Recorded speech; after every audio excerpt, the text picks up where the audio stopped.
سڵاوتان لێبێ ئەم کاتتان باش بەرنامەیەکی نوێی مژاری ئێستاتان پێشکەش دەکەم. مژاریم جارەمان تایبەتە بەو بارودۆخە نوێیی کە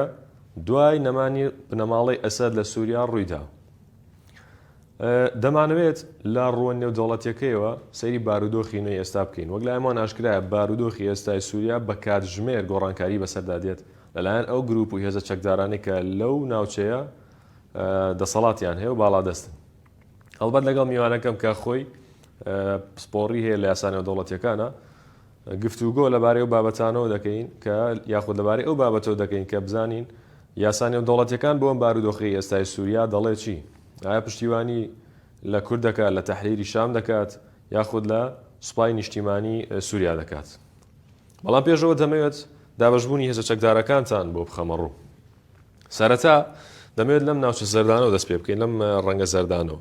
ئەم ناوچانەیەک دەیبینن ئەمە بەدەست سوپای نیشتیمانی سووریاوەیە. سوپای نیشتیمانی سووریا کە لەلایەن تورکیاوە پشتیوانی دەکرێن لە کۆمەڵێک چەکدار پێکدێن. یەکێک لەوانە فیرقەی سوڵتان مرادە، یەکێکی تریان فیرقەی سوڵتان سلێمان شایە.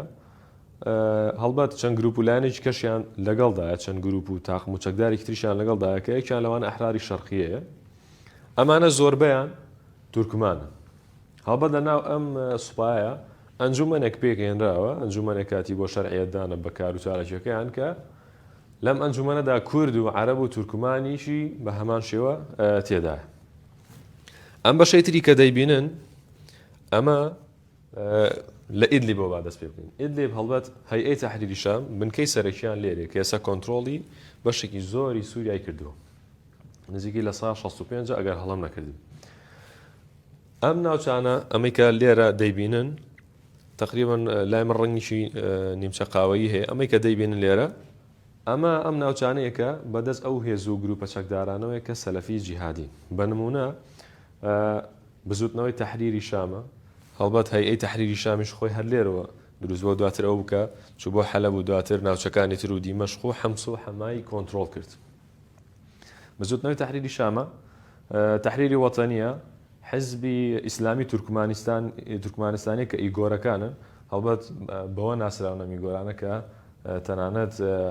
بە شێوەیەک جیهادین کە خۆشیان دەکوژن واتە خۆکوژین لەگەڵ جێیشی ئەلعەزە. ئەمانە ئەم ناوچەیان کۆنتڕۆڵ کردووە. ئەم بەشەش کە دەیبینن خەت کراوە. ئەمە ئەو ناوچانن کە سوپای بنەماڵەی ئەسەد شکستیان تیا هێنا و ڕایان کرد لەوێ. ئەمەی کە بەم بازنەشینە نیمچە بازنەشینە دەیبینن لێرە ئەمە بنکەی ئەلتەنەفە کە هێزەکانی ئەمریکای لێیە. هەڵبەت سوپای مغاویری ئەم ناوچەیە دەپارێزن، سوپای مغاویری جاران. ئێستا ناوی خۆیان ناوە سوپای سووریای ئازاد و لەلایەن ئەمریکاوە پشتیوانی دەکرێن. ئەم ناوچەیە سێکوچکەی بۆ ئەمریکا زۆر گرنگە، چونکە سێکوچکەی سووریا، ئوردن، عێراقی لێیە و ئەمریکا دەیەوێت ئەم ناوچەیە بە تەواو لەژێر کۆنتڕۆڵی دەستی خۆیان بێت و بیپارێزی. هەڵبەت بەدەر لە ئەم هێز و چەکدارانەی ترکە هەیە، هەڵبەت بیریشم نەچێ ئاماژەم بە هێزەکانی سووریای دیموکرات هەسەدا نەکرد. ئەم ناوچەیەش کە دەیبینێن بەدەست هێزەکانی سووریای دیموکراتەوەیە، هەسەدە کە کوردانی ڕۆژئاوان و لێرە حکم دەگەن. هەڵبەت زیاتر لە نزیکی 13 بۆ 14 ساڵێکە لێرە حکومێک دەکەن کە بەپێی قسەی زۆرێک لە چاودێرانی نێودەوڵەتی و هەتا هەرێمی و تەنانەت لە هەرێمی کوردستانیش شایەتی ئەوە دەن کە نمایندەیەکی جوانیان کردووە سەبارەت بە حکومڕانی لەو ناوچەی کە لە ژێر دەستیانایە و توانیوانە حکومڕانیشی عەدالەتکەن بۆ پێی کە ئەم ناوچانی کە لە ژێر دەستیانایە هەمویان کوردنشینن، بەڵکو هەندێکی کەشیان هەندێکیان هەیە عەرەب نشینن. هەندێک گرژی و ئاڵۆزی یاخود هەندێک خۆپشاندانی دەستکرد دروستکرا لەم ناوچانی ئەمان، بەڵام نەبووە جێی باسەوەی کە بوترێت پشێوی لەم ناوانە هەیە. هەڵبەت بەدەر لەمانە، بەدەر لە ڕەوتە جیهادە سەلەفیەکە، بەدەر لە هەسەدە و سوپای نیشتیمانی و سوپای دیموکرات سووریای ئازاد یاخود و ئەمریکیەکان، وەک دەزانن ئیسرائیلیش بەرزایگانی جۆلانی کۆنتڕۆڵ کردووە و سوپای بەریتانیاش لەم ناوچانە بوونی هەیە. هەڵبەت سوپای نەروێژیش هەندێک لە سوپای فەڕەنساش لەم ناوچانە بوونیان هەیە. بۆیە وەک دەبینن بارودۆخی سووریا ئەوەی کە هەیە بەڕاستی ئاڵۆزە ئەو کوردەواری خۆشماڵێ و چێشتی مجێوری لێ هاتووە و لەناو ئەم هێزە چەکدارانی کە لێرە هەیە هەر یەکە و بەنمونە لە ئیدلیب هێزی چەکدار هەیە کە گروپێکن بەڵام لەناو ئەم گروپەیە چەندین هێزی چەکداری بچووک بچووکی تر دروست بووە گروپی در دروست بووە بۆیە کۆنتڕۆڵکردن و بە قسەی چاودێرانی سیاسی کۆنتڕۆڵکردن و هێنانەکایی سووریایەکی یاخود حکوومەتێکی کاتی کە ئێستا هەیئەی تەحریری شام هەوڵ بەوە دەدات نزیکە لە ئەستەمەوە چونکە پێویستە هەموو لایەنەکان لە سەیری ڕێک بکەون هەر سەبارەت بۆ بارودۆخە مەزلوم عەبدی فەرماندەی گشتی هێزە چەکدارەکانی سووریا دیموکرات جەختی لەوە کردو کە پێویستە لەم بارودۆخی ئێستایە کوردانی ڕۆژئاوا یەک دەنگبن و یەک بگرن بۆی کە بتوانن ئەو ئامانجی کە هەیەە بەدەستی بێن هاوکات جەختیشی لایەک پارچەی خاکی سووریا کردەوە و جەختی لەوە کردەوە کە بەژار دەبێت لەو حکوومەتە نوێی کە ڕادەگەێنرێت لە سووریا ئێستا دوو خاڵی گرنگ هەیە کە لە ئێستاە باشخواسێکی نوێی تەواوی میدیا جیهانەکان یەکەمیان گەڕانەوەی ئاوارەکان هەڵبەت تورکیا باسی ئەوە دەکات کە لە وڵاتەکەیەوە 1600 کەس گەڕاونەتەوە بۆ سووریا و ئەم گەڕانەوەشیان لەسەر داواکاری خۆیان بوو و بە شێوەیەکی زۆرە ملێ نەبووە هەڵبەت ئەم گەڕانەوەشیان لە 9 بۆ 13 کانونی یەکەمدا بووە و کۆی گشتیشیان زیاتر لە 1600 کەس بووە خاڵی دووەمیان سۆراخکردنە بە دوای ئەو کەسانی کە لە زیندانی سیدنایە سجن بوون ئەو زیندانە زیندانێکی زۆر گەورەیە وەکو دەشزانن لە ماوەی پێشووە لە دوای کەوتنی ڕژێمی ئەسەد یاخود بنەماڵەی ئەسەد لە حکوم خەڵکێکی زۆر بەرەوڕی ئەو زیندانە ڕایگرت خەڵکێکی زۆری لێ ئازاد کرا بەڵام بەداخەوە خەڵکێکی زۆری شتیا بوو کە ئەشکەنجەیەکی زۆر دڕندانە درابوو و بە شێوەیەکی زۆر نامرۆڤانە ئەشکەنجە درابوون و دواتر گیانیان لەدەستدابوو بە ئێستاشەوە ئێستاشی لەگەڵ بێت هەوڵ ئەدەن بگەنە قوڵایی ئەو زیندانە و ئەو کەسانی کە لەوێن بە دوای کەسوکاریاندا دەگەڕێن دەیانەوێت بزانن چارەنووسی ئەو کە ئەو کەسانی کە خێزانەکانیان ئەندامانی خێزانەکانیان کە چەندێکە چارەنووسیان نادیارە بە هیوای ئەوەی کە بتوانن لەو زیندانەیە سەرەداوێکیان دەست بکەوێت لانی کەم بزانن لاشەکانیان لەکوێ بیان دۆزنەوە دەمەوێت گفتوگۆی زیاتر بکەین گفتوگۆکەمان بەڕووی وەک پێشتر ئاماژەم پێکرد یاسانە دەوڵەتیەکانەوێت لە حکوومەتی نوێی سووریایە دەمانەوێت بزانین یاسانە دەوڵەتیەکان دەڵێن چی ئایا وڵاتانی جیهان چۆن پشتیوانی لە سووریایەکی نوێ دەکەن دەیانەوێت چۆن نەخشەی سووریا دابڕێژرێتەوە بۆ ئەم بابەتە میوانداری زۆر بەڕێز پرۆفیسۆر یاریدەر دکتۆر عیباد ئیبراهیم بکەین کە وەک پێشتر ئاماژەم پێکرد خۆی پسپۆڕیە لە یاسای دەوڵەتیەکانە بەڵام ناوڕێکی کورد وەرەگرین و دەگەڕێمە وڵاتە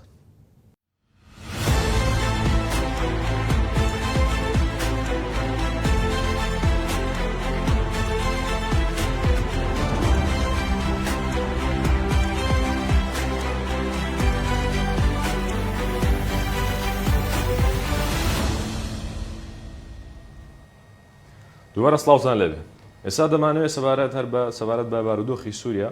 لەسەر ئاسی نێودەوڵەتی و ناوچەی یاخود ئیقلیمی بزانین بارودۆخەکەی گەشتەوە بەکوێ هەڵبەت لە ڕووی یاسا نێودەوڵەتیەکانەوە دەمانەوێت بزانین بارودۆخی سووریا یاخود سووریای نوێ دەگات بەکوێ بۆ مەسەر میوانداری زۆر بەڕێز پرۆفیسۆر یاریدەر دکتۆر عیباد ئیبراهیم مامۆستای زانکۆوەگەین هەڵبەت جەنابیشیان پرۆفیسۆریەکان لە بابەتی یاسا نێودەوڵەتیەکانە دکتۆر جیان زۆر بەخێر بی ساتان لەبێ و سڵ لە بینەرانی بەڕێزیشتن ڕێزمانێ دکتۆر جان دەمەوێت لەو پرسیارەوە دەست پێ بکەین بارودۆخی ئێستای سووریا و جەناب دەزانی هەڵبەت بە کاتژمێر دەگۆڕێت بارودۆخی ئێستای سووریا لە ڕوانگە نێودەوڵەتیەکانەوە و ئیقلیمیەکان ئێستا گەشتووە بەکوێ لەکوێدایە زۆر سپاسانەکەم بۆ میوانداریە بارودۆخی ئێستای سووریا ئەوەیە کە حکوومەتێکی ناوەندی نەماوە و سەروەری و سیادەی وڵاتی سووریا کەوتوتە دەست کۆمەڵی گروپی چەکدار و گروپی سیاسی هێزی سیاسی هەر کامیان و بە ئاراستەیەک و بە بیرروبۆچوونێکی خۆیانەوە ناوچەیەک خەریکن ئێدارادەن ئێستا ڕەنگە ئێدارەیەکی سەرکەوتوو بێ یا ئێدارەیەکی ناسەرکەوتوو بێ و هەر یەک لەم هێزانەش بەڕادەی جیاواز و بە ئاستی جیاواز لەژێر کاریگەری وڵاتانی دەوروبەردان یا لەژێر کاریگەری هێزە جیهانیەکانیان ڕەنگە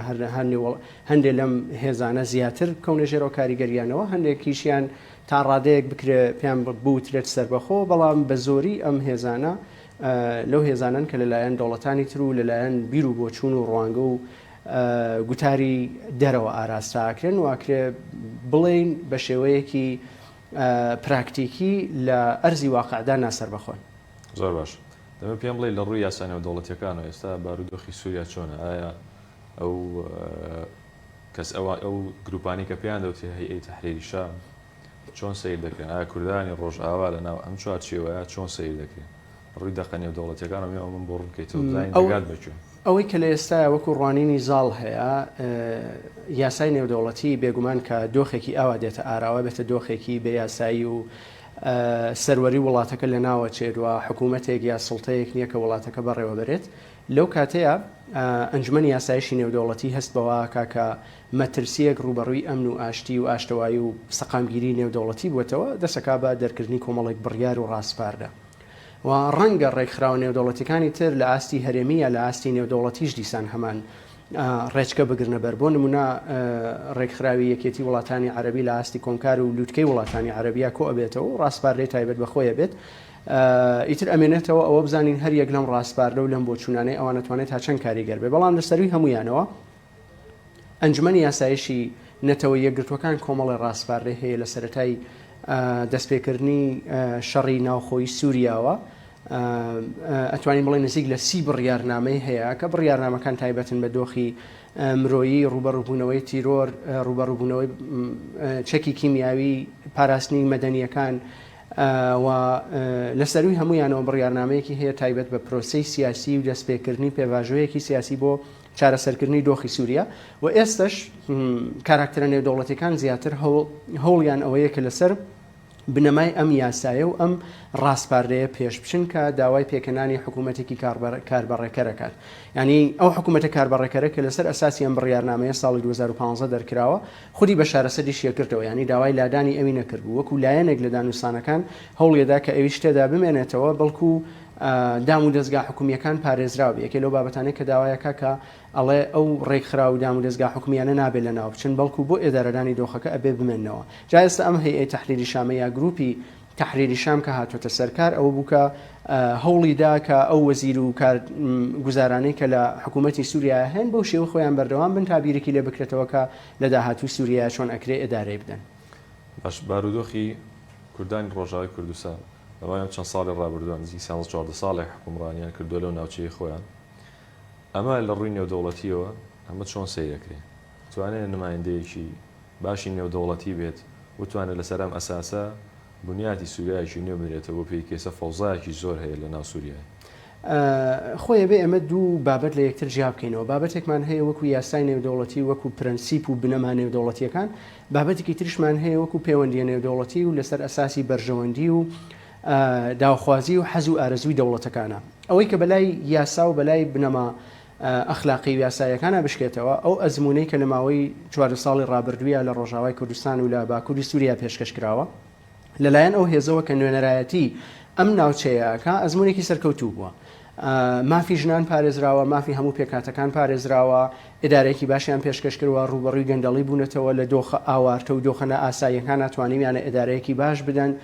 و لەگەڵ ئەوەشدا توانیمیانە ئەمن و ئستقرار و ئاشتەواییەک دروست بکەن سەرڕای هەمووی ئەوانە و ئەو زەخت و گوشارانش کە لەسەریان بووە توانیمیانە هاوکات پەرە بە ڕوبەڕووبوونەوەی تیرۆر و شەڕی تیرۆر بدەن ئەمە ئەزمونێکی سەرکەوتووە بەڵام بەدیوەکەی ترایمە کۆمەڵە یاریچیە ئەکتەری هەرێمی ئەبینین کە هەبوونی ئەم گروپانە وەکو مەترسی بۆ سەر ئەمن و ئاسایش و ئاشتەوایی نیشتمانی خۆیان ئەبینن و ئەمە توانێت گەورەترین کێشە و مەترسی بۆ داهاتووی ڕۆژاوای کوردستان و ئەو گروپانەی کە لەوێ باڵادەستن دروست بکات. خراپترین سیناریۆ چییە کە ڕۆژاوای کوردستان چاوەڕێ بکە؟ باشترین نیشیان چییە کە چاوەڕێ بکە؟ خراپترین سناریۆ کە ئێمە با بڵین بەدیوە خراپەکەی ئەو بە هەموو لایەنە نەرێنیەکان ئاگە ببینین ئەوەیە کە ئەو دەوڵەتانەی کە دژ بە گوتاری ڕۆژاوای کوردستانن و لە سەروی هەمووشیانەوە تورکیا سەر بکەوێ و ئەجنداکەی خۆی بەرەتە سەر لە ڕێگای خۆی ڕاستەوخۆ یا ئەو گروپانەی کە گرێدراوی خۆیان و پشتیوانیان لێواکە ئەم با بڵێن بۆچوونەی خۆی بەرێتە سەر یا ئەوەی کە لەگەڵ حکوومەتی داهاتوی سووریا ڕێبکەوێ بە هیچ شێوەیەک مافی ئەمان نەداوە ئەم سیستەمی خۆسەریە هەیە هەڵبۆشێنرێتەوە و لەو کاتەیە کورت بژاردەیەکی لە بەردەما بێت ئەگەر هەمووی ئەم هێزانە ڕوبەڕی ببنەوە بێگومان 100 ساڵە کورد یەک ڕێگای گرتوتە بەر ڕێگای شۆڕش و بەرخۆدان و هەستانەوە و کەوتن و هەستانەوە ما شتێک بۆ لە بەردەم کووردا بووە دایان جار شۆڕشەکانی کەوتووە بەڵام دووبارە هەستاوەتەوە ئەمە خراپترین سناریۆیە کە ئێمە ببینین باشترینەکەشی ئەوەیەکە ئەگەر بە عقلانیەتێکی دموکراسی و عقلانیەتێکی یاسایی لە مۆزوعەکە بڕوانین ئەم هێزێکی واقعیە لە ئەرزی واقعا ئیشی کردووە ڕوبەڕووی تەلور بووێتەوە و بە فعلی و بە پراکتیکیش هیچ هەڕەشەیەک نەبووە بۆ سەر هیچ لایەک و ئەگەر حکوومەتەکانی دەوروبەر یا لایەنەکانی تر بە مەترسی بۆ سەرخۆیانە بینن ئەمە بە شێوەیەک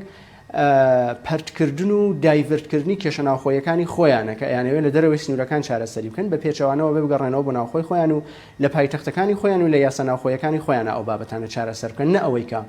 هەبوونی نەتەوەیەک و هەبوونی قوارەیەک بە مەترسی بۆ سەر خۆیان ببینن لە حاڵەتێکە بەدانپێنانی خۆیان و بە گوتار و بە پراکتیکیش سەلماندویانە کە هیچ هەڕەشەیەک بۆ سەر ئەوان نین بەڵام ئەوە هەڕەشەکە ئەوەیە کە ئەو دەوڵەتانە کێشەکانی خۆیان لە ناوخۆی خۆیانە چارەسەر ناکەن و ئەیانەوێت بە هەڵپەسێراوی بیبینەوە بە سڕینەوە و پاککردنەوەی ئەم مەسلەیە لە دەرەوەی سنوورەکانی خۆیان ئەیانەوێت کێشەکەی نای خۆیان نەچارەسەرکردن بەڵکو کێشەکە بسڕنەوە یا کێشەکە جارێک بۆ ماوەیەک کبکەن باشترین سناریو ئەوەیە کە ئەم حکوومەتی داهاتوە ئاعتراف بەم پێکاتەیە بکە دانی پیابنێ و سووریا ببێ بە وڵاتێکی ناناوەندی یا وڵاتێکی فدراڵی یا ئەگەر بەوەش نەبێ هیچ نەبێ ئاعتراف بۆ حکومەتزاتی بۆ سیستەمە خۆسەریەیە بکە کە لە ڕۆژاوای کوردستانە دامەزراوە ڕۆژاوای کوردستان ئەگەر بیهەوێت بەردەوام بێ لەم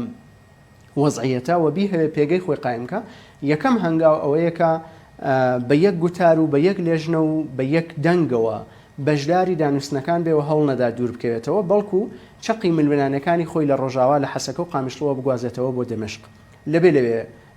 هەوڵ بدات مافەکانی خۆی و داواکاریەکانی خۆی لە دەستوری داهاتوی سووریا جێ بکاتەوە و ئەبێ گەلی کوردیش بەو قەنەعەتە بگا کە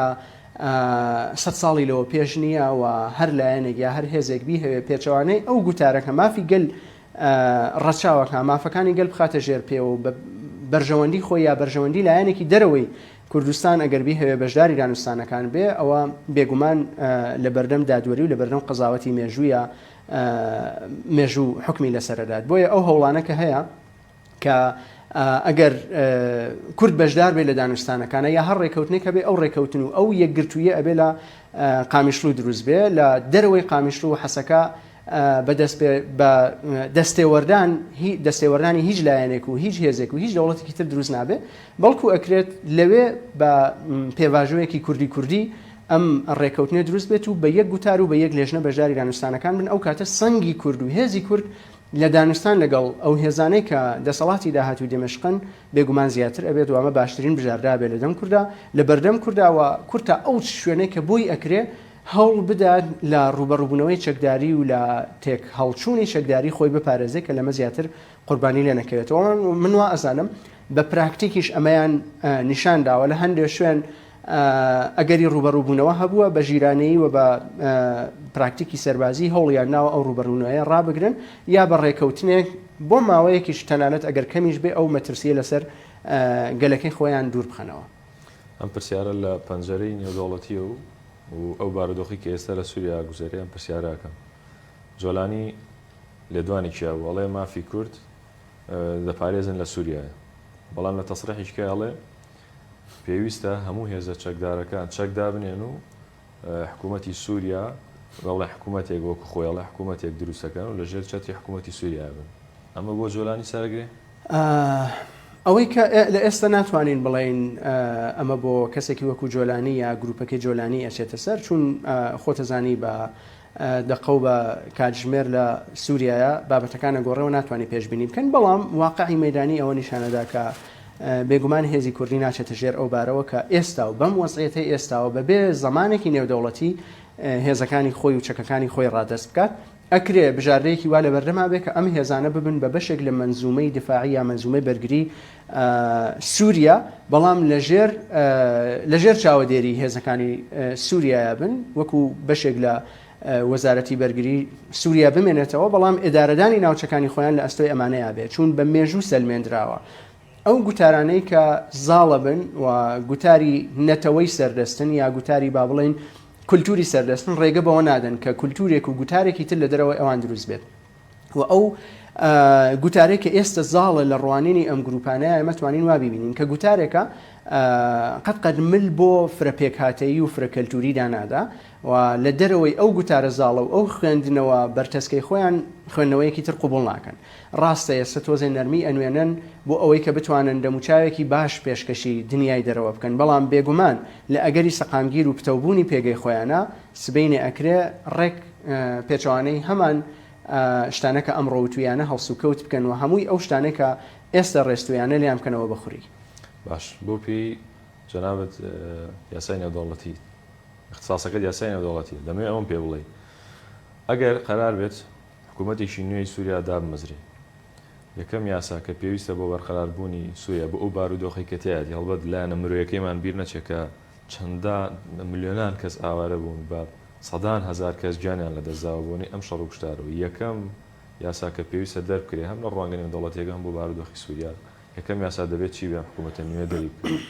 بێگومان یەکەم هەنگاو بە پێی ئەو بڕگارنامەی ئەنجومەنی یاسایشیش کە داواکە ئەوەیە کە حکوومەتێکی کاربەڕێکەری بنکە فراوان یا فرەپێکهاتەیی دروست بێت بە بەشداری هەموو هێزە سیاسیەکان و هەموو ڕێبەرانی سیاسی ئەوەی کە لە ئێستا ئامادەبوونێکی تەواویان هەیە بە بەشداری ئەوانە پێک بێت و هیچ لایەکیش پەراوێز نەخرێ دۆخی مرۆییتان باس کرد هەموو ئاوارەکان گەڕێنەوە شۆنی خۆیان و دۆخەکان ئاسایی بکرێتەوە و لەگەڵ ئەوەیە دەستورێکی نوێ بنووسرێتەوە کە ئەو دەستورە نوێە لەسەر ئەساسی باوەڕمەندی بە دموکراسی بێت باوەڕ بە بەهاکانی مافی مرۆڤ بێت فرەپێکهاتەیی بێت و ڕێز لە مافەکانی ژنان بگرێت وەکو بەشێک یا چینێک لە کۆمەلگا کە بەردەوام پشتگوێ خراوە و ئەو ئەزمونەش کە ڕۆژاوای کوردستان هەیەی توانیوێتی لە هەموو ئاستێکدا بەشداریەکی ڕاستەقینە و ڕادیکاڵ بە ژنان بکات ئەو ئەزمونە بەو شێوە لەو دەستورەیە ڕنگدانەوەی هەبێت کە ژن بتوانێت بەشداریەکی چالاکانە واقعی بکەن نەک بەشداریەکی ڕووکەش ئەم دەستورە بەو شێوەیە بێت لەم حاڵەیە ئەمە توانین بڵێن ئەمە هیوایەکی پێوە ئابێت کە داهاتوویەکی نوێ و گەشت بۆ سووریا وێنا بکەین و لەگەڵ ئەوەشە ئەم دەستورە بە تەنیا بەم شێوەیە ناتوانێت دادپەروەریەک بۆ سووریا دەستەبەر بکات ئللا ئەوەی کە هەموو ئەو کەسانەی کە تێوەگلاون بەرامبەر بە تاوان بەرامبەر بە گەلانی سووریا هەمووی ئەوانە ڕادستی دادگا بکرێن و دادگایەکی تایبەتمەند یا یاسایەکی تایبەت بۆ لێپرسینەوە لەوانە دروست بکرێت دابنرێت و بەپێی ئەو یاسایە لێپرسینەوە لەگەڵ ئەوانە بکرێت و بەپێی سیستەمی عەدالەتی ڕاگوزەر یا عەدالەتی یا دادپەروەری ڕاگوێزرا و سیستەمێک دابنرێت لێکۆڵینەوە لەسەر ئەساسی ئەو بابەتانە بکەن کە بووە هۆی ئەوەی کە ئەم هەموو تونند و تیژی و تاوانە لە سووریا ڕوو بدەن پرەنسیپ و مکانیزم و ڕێکارێک بگرنە بەر کە ئەو تاوان و مەترسیانە دووبارە سەر هەڵنەداتەوە لە ڕێگا لە ڕیشەوە لە ڕێگەوە ڕێگری بکەن لەو تاوانانەی کە ڕوویداوە و هاوکار بن بۆ ئاوەدانکردنەوەی ئەو شوێنانەی کە لە سەر ئەساسی ئەم جەنگانە وێران بوون و قەرەبووکردنەوەی ئەو قوربانیانەکە لەم جەنگەیە بوونێتە قوربانی و کەسوکارەکانیان و خەڵکەکان بتوانن گەڕێنەوە شوێنەکانی خۆیان و ئاوەدان بکرێنەوە ئەمە تاکە ڕێگایەکە بۆ ئەوەی کە بکرێ ئێمە بڵێن هەم بە دیوی یاسای دەستوریەکە یا زاگۆنی بنگەیی سووریای هەم بە دیوی یاسای تاوانکاریەکەی و بە دیوی عەدالەت و دادپەروەریەکەی و پێکەوە ژیانێکە کە لە داهاتووی ئاتوانێت بۆ سووریا وێنای بکەین بەم شێوە ئەکرێت سووریایەکی گەشت سووریایەکی ڕووناک بۆ داهاتووی گەلانی سووریا وێنا بکەین لە دەرەوەی ئەوە بێگومان ئەم شەڕانە بەردەوامە بێ و ئەم گوتارانە کە ئێستا زاڵە و هەر هێزێک بەدەستی دەوڵەتێکەوە بەدەستی گوتارێکەوەیە خەریکە ئاراستێکەوە هەمووشیان چەکدارن بێگومان لە ئێستاە ناکرێت زۆر خۆشببین و گەشتبین بین بەم داهاتووە باوە بکەمە کۆتا پرسیارم لە ڕووی لایەنە مرۆیەکەی ئەوەی گرنگە دەتوانن ئەو ژیانێکی سادە بۆ سووریەکان ئەگەر حکوومەتیشینە پێک بێنرێت دەتوانن لە ڕۆ مرۆیەکەی و ڕۆ ئابوووریەکەیەوە دەتوانن ژیانێکی ئاسایی بۆ خەڵکی خۆیان فەرهەم بکەن چاولێک من سووریا وڵاتێکی دەوڵەمەندە بە هەموو ژێرخانێکی ئابووری و سەرچاوی نەوت و گاز و کشت و کاڵ و وزە و هەموو شتێکی لەبەردەسای ئەو لەگەڵەوەشە زۆری وێران بووە لەگەڵ ئەوەشە هاوکاریەکی نێودەوڵەتی هەیە گروپێکی نێودەوڵەتی دروست بووە ناوی گروپی پشتیوانی سووریا و ئەو وڵاتانی تریژ وەکو وڵاتانی ئەوروپا و ئەمریکا پاڵپشتێکی زۆرەکەن بۆ گەڕانەوەی ئاوارەکان و پاڵپشتێکی مادی زۆری شەکەن یعنی ئەگەر سووریایەکی دیموکرات بێ و سووریایەکی شەفاف بێ بێگومان ئەو هاوکاریانە هەموو یەتوانێت ژیانێکی سەرەتایی بۆ ئەو خەڵکە دابین کاکە بتوان بگەڕێنەوە شوێنەکانی خۆیان بەڵام بە مەرجێک ئەو هێزانە و ئەو کاراکتەرانەی کە هەن دەست لەو دەستێ وەردانە وێرانکاریە هەڵبگرن کە ئێستا سووریایان کردوتە گۆڕەپانی یەکلاکردنەوەی ئەو ململیانانەی کە هەیەە بە یەکەوە سوال بەڕێست پرۆفسۆری ئایدە دکتۆر عیبادی براهیم ئەمەسای زانکۆ زۆر سپاس زۆر سپاسی ئێوەشەکەم بۆ میوانداریە.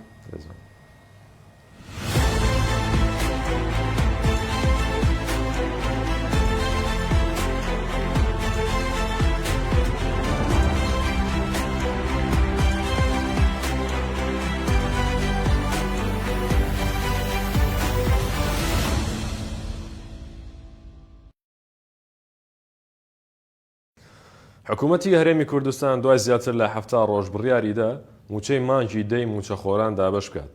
بۆ خۆڕاگری موچەخۆرانیش سواسی هەیە. حکوومەتی هەرێمی کوردستان ڕاگەیەنراوێکی بڵاو کردە و تێدا هاتووە شاندێکی حکوومەتی هەرێم سەردانی بەغدادیان کرد بۆ گفتوگۆکردن لەگەڵ وەزارەتی دارایی فیدراڵ بۆ چارەسەرکردنی کێشەی موچە و شایستە دارایەکانی هەرێمی کوردستان.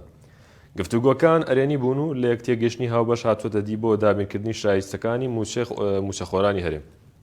حکوومەتی هەرێم دەژڵێت بۆیە لە ڕۆژی سێشەممەوە واتە حەڤەی 12/2024 دەست بە دابەشکردنی موچەی مانگی دەکرێت و لەگەڵ گەیشتنی تەواوکاریەکانی موچەی مانگەکانی دیکەش بە زووترین کات دابەش دەکرێت. لە کۆتایی ڕاگەیەنراوەکەیدا حکوومەتی هەرێم دەژڵێت سوپاسی خۆڕاگری موچەخۆرانی هەرێمی کوردستان دەکەین دڵنیاییش دەدات کە بە هیچ شێوەیەک دەستبەرداری مافەکانیان نابێت.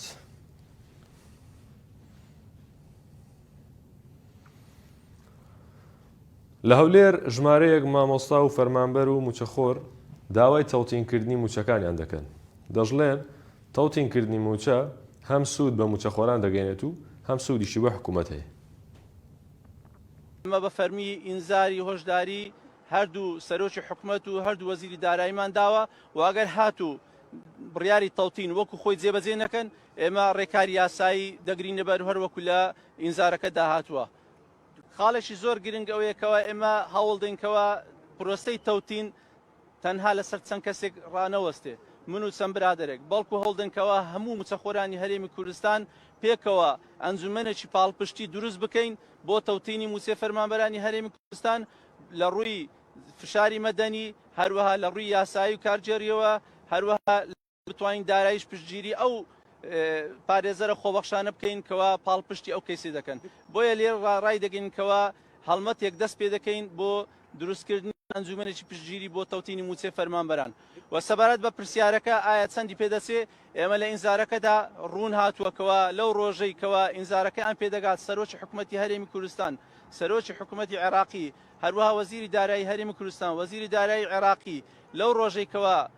ئینزارەکەیان بەدەست دەگات دەبێ لە ماوەی 8 ڕۆژدا بڕیاری تەوتینکردنی موچەی فەرمانبەرانی هەرێمی کوردستان جێبەجێ بکەن ئەگەر نا ئێمە ڕێگای یاسایی دەگرینە بەر ئەویش بریتە لە داوای جەزایی کەواوەکو شەخص سکاڵیان لێ دەکرێن نەوەکو پۆستەکە چونکە خۆتان ئاگدارن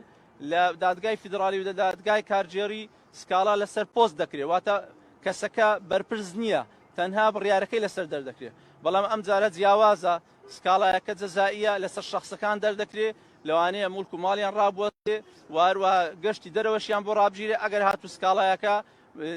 جێبەجێیان نەکرد ئەو ئینزارە جێبەجێیان نەکرد بڕیارەکەیان جێبەجێ نەکرد و ئێمەش توانیمان سکاڵا بکەین لە قەزا و داوایەکەش ببینەوە ئەو کات توانین سزای ئەو بەرپرسانە بدەین وەکو شەخص و جێبەجێی بڕیاری دادگای فیدراڵی بە تەوتینی موچێ فەرمانبەرانی هەرێمی کوردستانە نەکردووە. بژاری ئێستان پێشکەشکردن ئاسوودەون.